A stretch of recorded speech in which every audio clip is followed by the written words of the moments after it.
Ma'am, you need to leave. This entrance is for authorized officials only. The words rang across the wide stone steps of City Hall with the sharp certainty of someone who had never expected to be questioned. Conversations faded.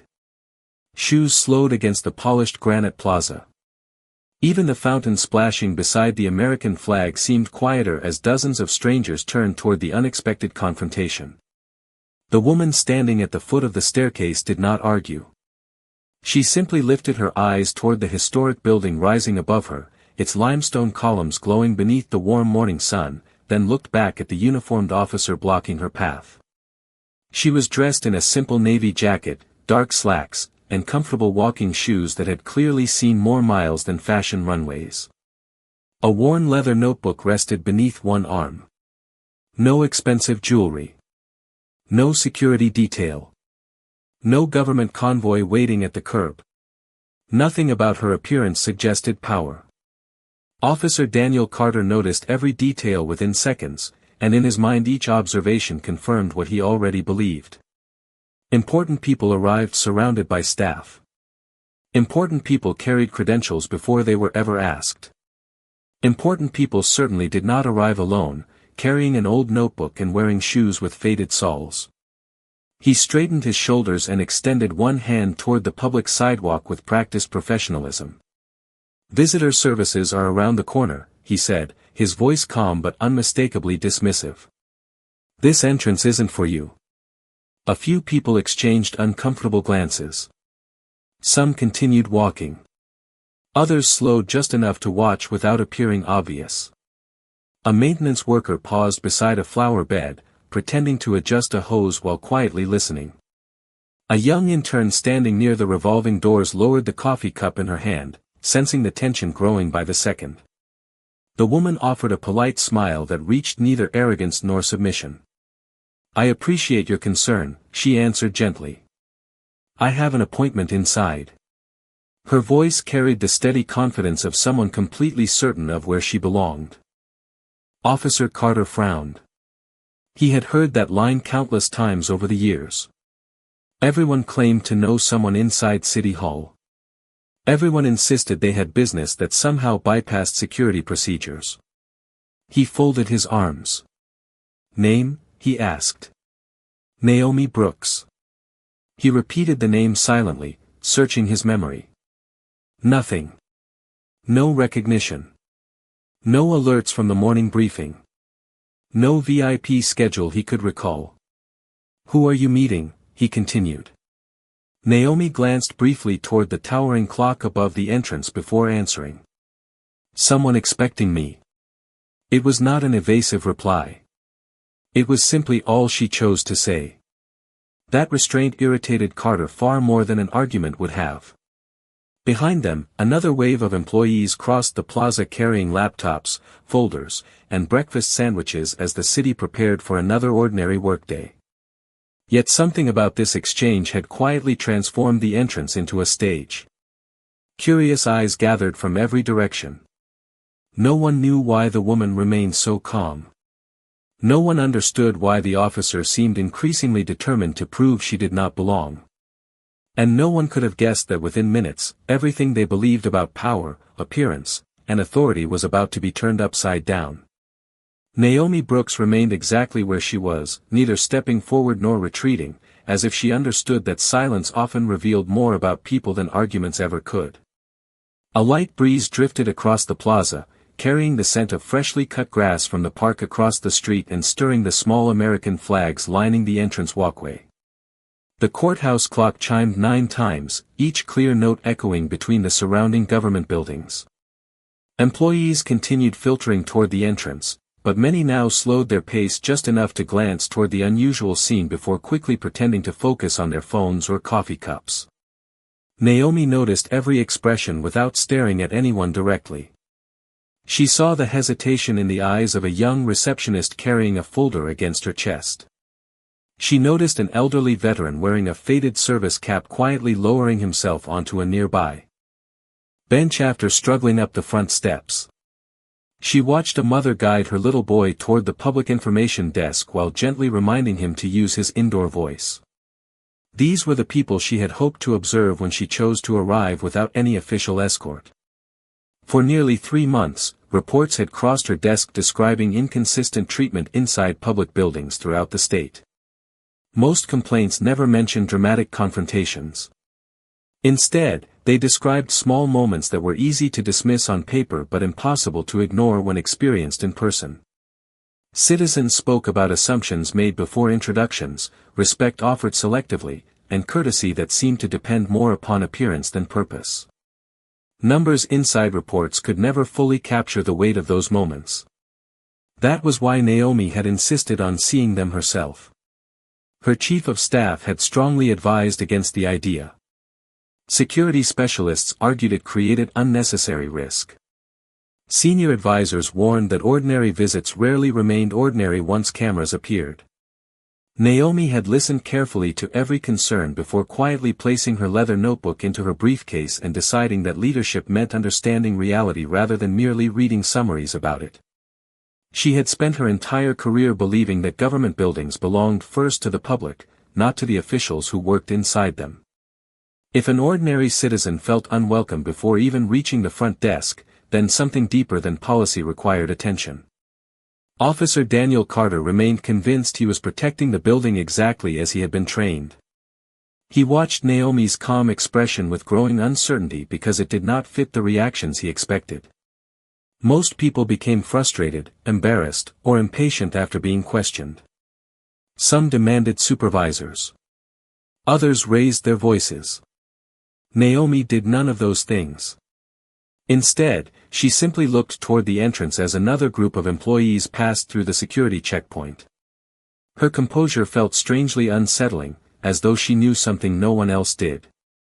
Carter cleared his throat and adjusted. The radio clipped to his shoulder. He reminded himself that confidence alone proved nothing. Rules existed for everyone, and appearances could be misleading in either direction. Yet somewhere beneath that certainty, another feeling quietly emerged. It was not doubt about the regulations. It was curiosity about the woman who stood before him with the patience of someone who had absolutely nothing to prove.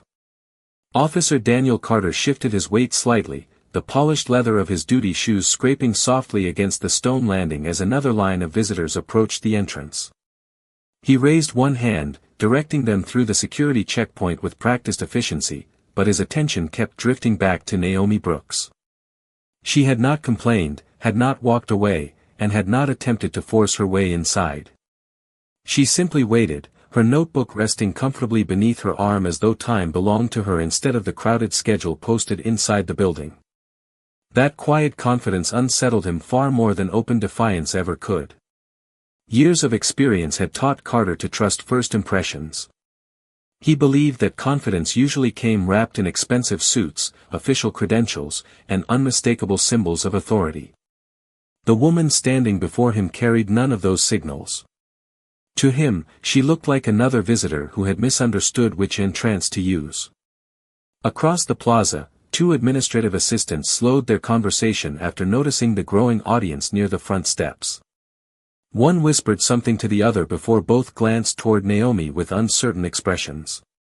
A local reporter arriving for a zoning committee meeting paused beside the flagpole, instinctively sensing that an ordinary morning had begun to feel anything but ordinary.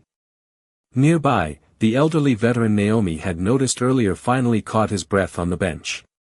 He quietly observed the exchange without saying a word, his weathered hands folded over the handle of his cane. The little boy who had entered with his mother tugged gently at her sleeve and asked why the lady was not allowed inside. His mother answered with a soft smile that she did not. No, then encouraged him to keep walking. Naomi heard the question anyway. For the briefest moment, sadness flickered behind her composed expression, not because of the situation itself, but because children always noticed fairness before adults learned to explain it away. Carter reached for the visitor registration tablet mounted beside the entrance. If you have an appointment, he said, keeping his voice firm, you should be able to provide the full name of the person expecting you. Naomi looked toward him with the same calm expression she had worn since arriving. I could, she replied gently, but I would rather let today unfold naturally. The answer puzzled him even more. It sounded neither evasive nor sarcastic. It simply carried a quiet certainty that suggested she had already accepted whatever happened next. Carter felt several pairs of eyes settling on him again. He reminded himself that maintaining order often meant making unpopular decisions. If he made exceptions because a crowd happened to be watching, then procedures meant nothing. He straightened his uniform, pressed the button on his shoulder radio, and quietly requested that another security officer make their way to the main entrance as a precaution. It was not an emergency. It was simply protocol, or at least that was how he justified it to himself. Naomi noticed the radio call but remained perfectly still. The sunlight climbed higher above the courthouse dome, casting long golden reflections across the glass entrance doors. Inside those doors, elevators carried officials toward budget meetings, policy briefings, and press conferences. Outside, on the broad stone steps that welcomed every citizen, a different kind of test was unfolding. It was no longer about access to a government building. It had quietly become a measure of how quickly appearances could shape judgment before a single truth had the chance to speak for itself. The quiet crackle of Officer Daniel Carter's shoulder radio faded into the background as another security officer emerged through the revolving doors and walked toward the front steps. Officer Melissa Grant glanced from Carter to Naomi Brooks, sensing immediately that something unusual had stalled the steady rhythm of the morning. Carter gave a brief nod toward Naomi without lowering his voice. She says she has an appointment but refuses to identify who she is meeting. Melissa looked at Naomi politely. "Ma'am, perhaps we can help clear up the misunderstanding." Naomi returned the same calm smile she had offered everyone that morning. "I believe the misunderstanding is already revealing exactly what I came here to understand." The sentence lingered in the warm air, quiet but unmistakably deliberate. Carter interpreted it as another attempt to avoid a direct answer. To him, procedures existed for a reason. Every person who entered through the official's entrance followed the same verification process. At least that was what he believed. Around them, more people slowed to watch. Several employees pretended to study messages on their phones while discreetly observing the conversation. The local reporter casually adjusted the camera strap over one shoulder but made no move to record anything, sensing that this story was still unfolding. Across the plaza, the elderly veteran slowly stood from the bench, choosing to remain nearby rather than leave. Even the maintenance worker stopped watering the flower bed, the gentle spray falling harmlessly across bright red blossoms while his attention remained fixed on the entrance. Carter inhaled slowly, determined to bring the situation to an end before the growing audience became a distraction for everyone entering the building. "Ma'am," he said, maintaining a professional tone, "I am asking you one final time to use the public entrance until your appointment can be verified." Naomi looked briefly toward the bronze city seal mounted above the doors. Sunlight reflected across its polished surface, illuminating the engraved words that promised equal service to every resident. She studied the inscription for a moment before answering. "Is that how every citizen is welcomed here?" she asked softly.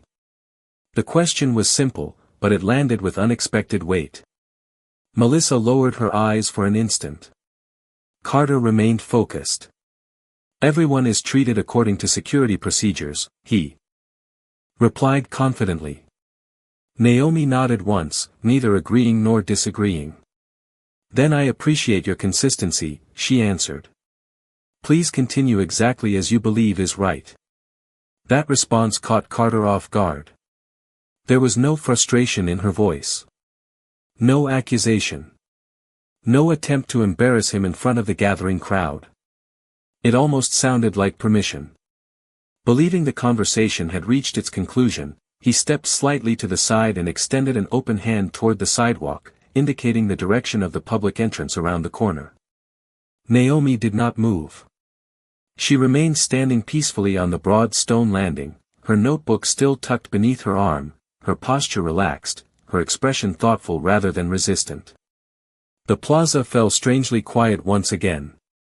Somewhere inside the building, a clock chimed the quarter hour. At almost the same moment, the heavy front doors opened behind the security checkpoint, and several senior city officials began making their way toward the entrance, completely unaware that the ordinary morning outside was only seconds away from changing in a way none of them would soon forget.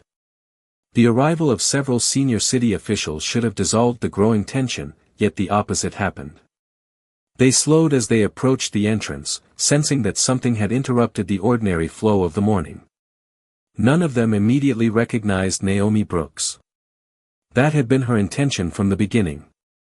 Without an official motorcade, security detail, or formal introduction, she looked exactly like any other citizen hoping to enter a public building. Officer Daniel Carter acknowledged the officials with a polite nod before returning his attention to Naomi. He believed he had given every reasonable opportunity to resolve the situation. From his perspective, she had simply refused to cooperate. "Ma'am," he said with measured patience, "I cannot allow you to remain blocking the official's entrance. If you wish to enter the building today, please use the public entrance and complete the standard visitor process."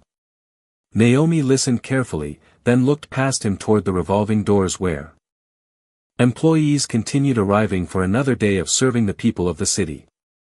"Does the public entrance lead to the same government?" she asked quietly.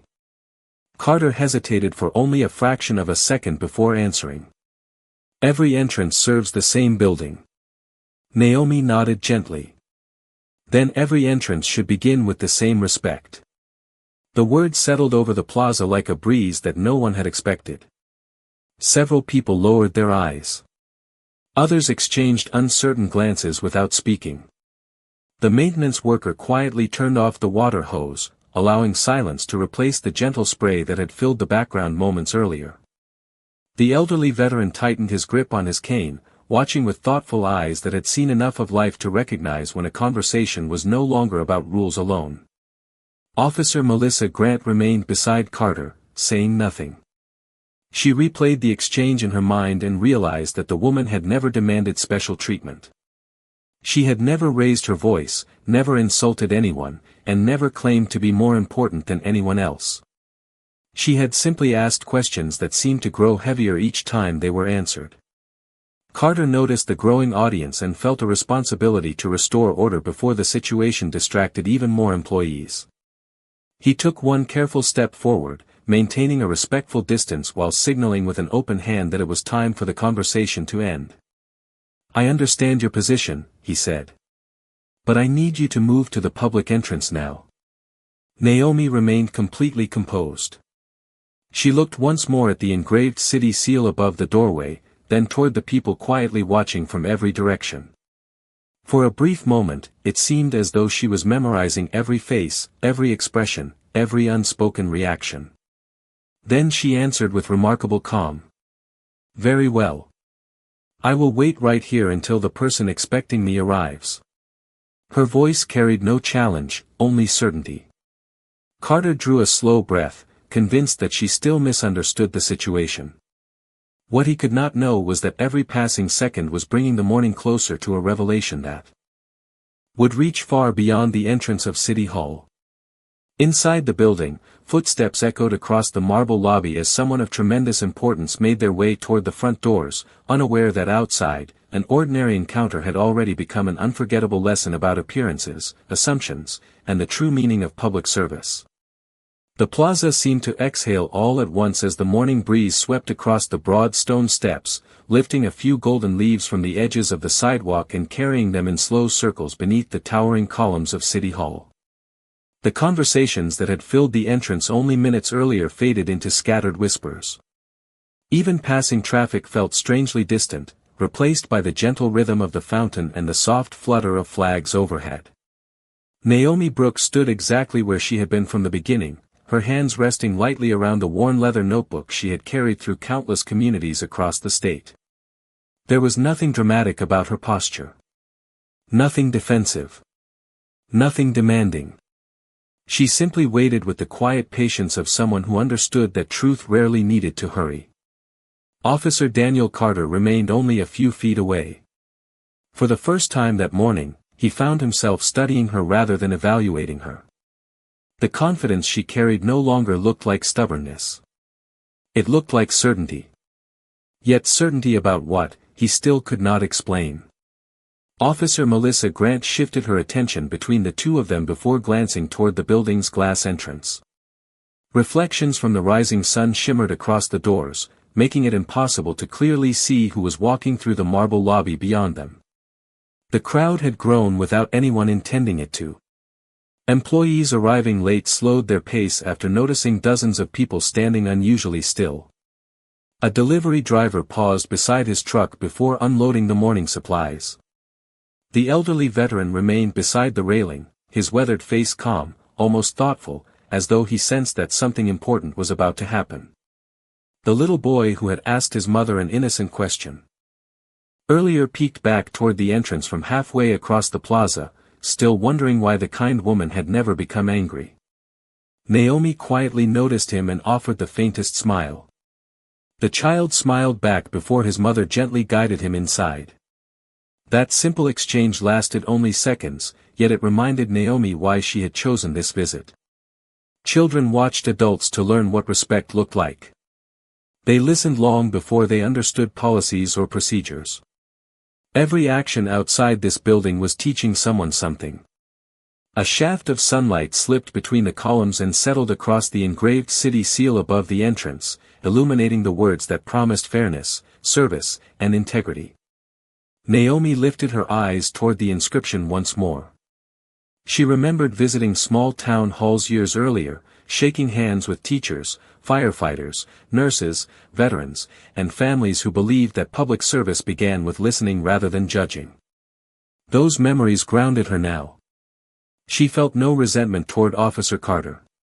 In her experience, systems often shaped habits until people stopped noticing them. Changing those habits required more than embarrassment. It required understanding. Carter slowly released a breath he had not realized he was holding.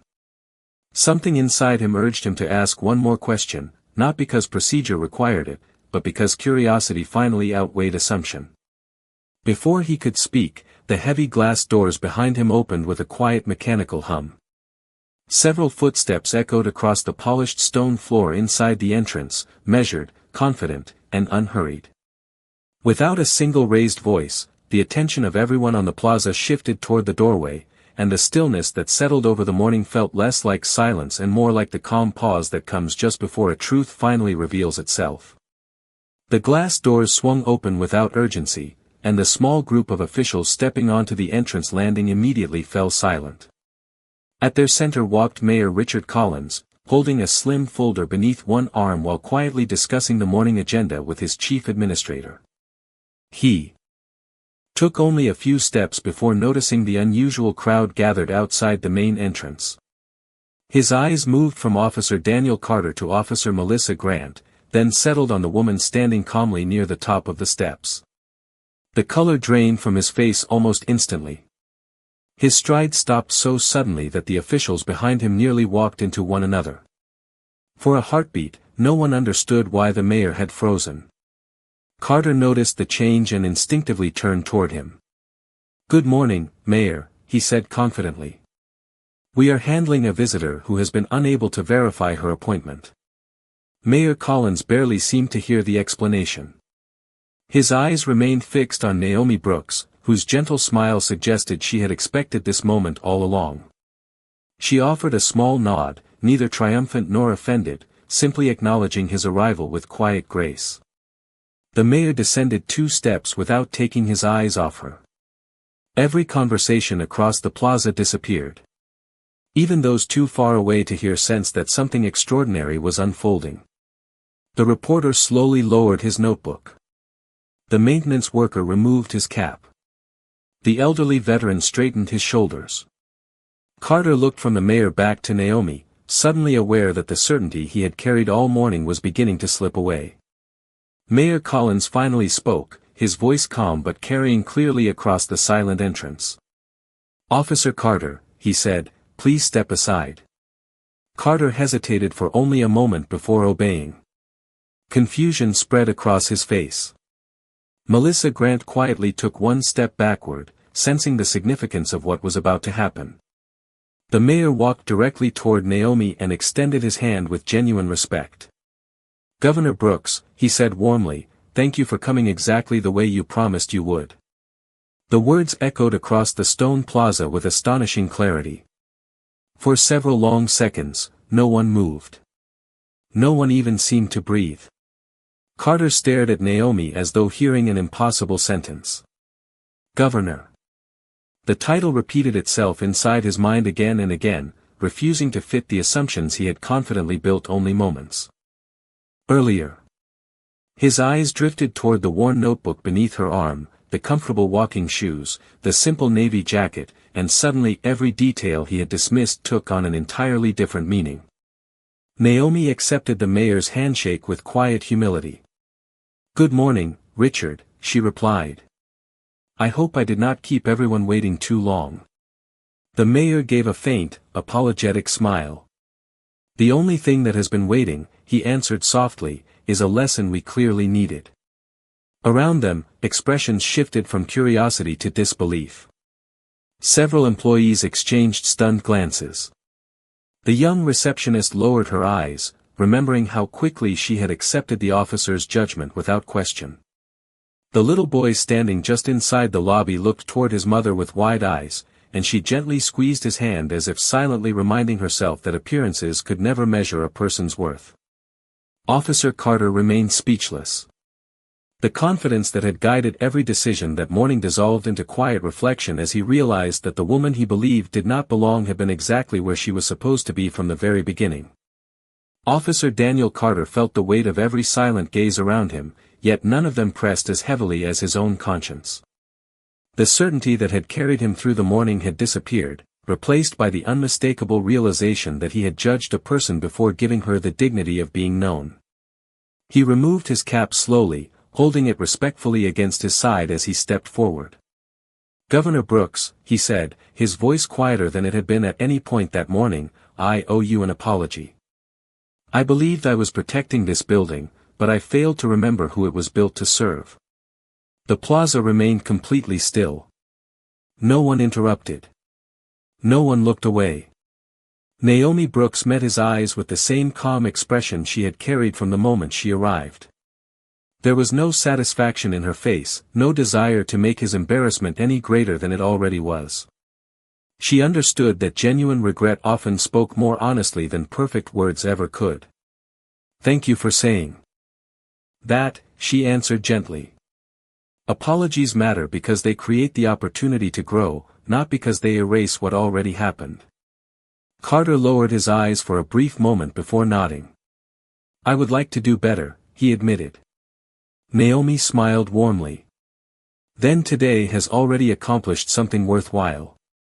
Mayor Richard Collins looked around at the employees gathered across the entrance and recognized that everyone present had witnessed more than a misunderstanding.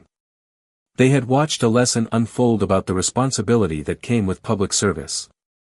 "Before we begin our meetings," he said, addressing those standing nearby, "I want everyone to remember something. Every person who walks through these doors arrives with a story we cannot see. Our responsibility is not simply to enforce procedures. Our responsibility is to serve people with fairness, patience, and respect." Several employees quietly nodded.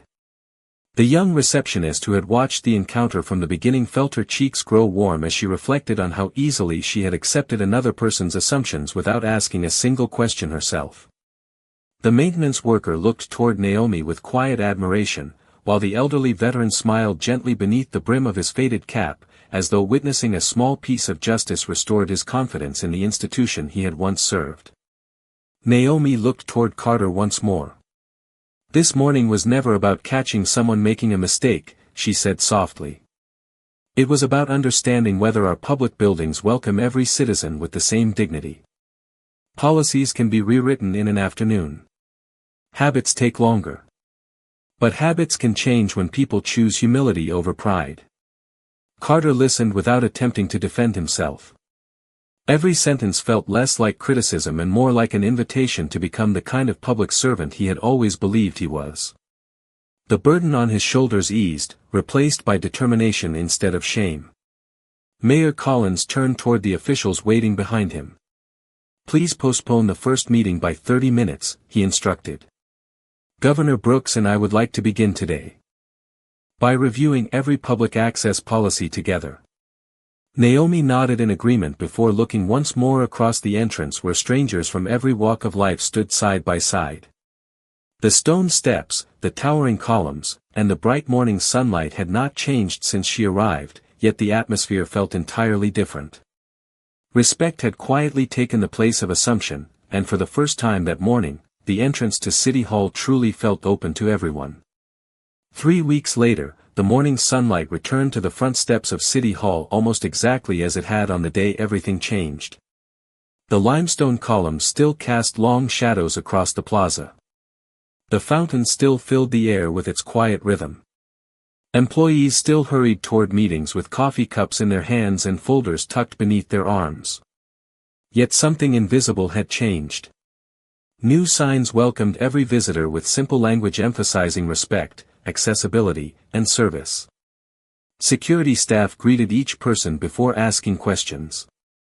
Training sessions now began with a reminder that every face carried a story no uniform, title, or first impression could reveal.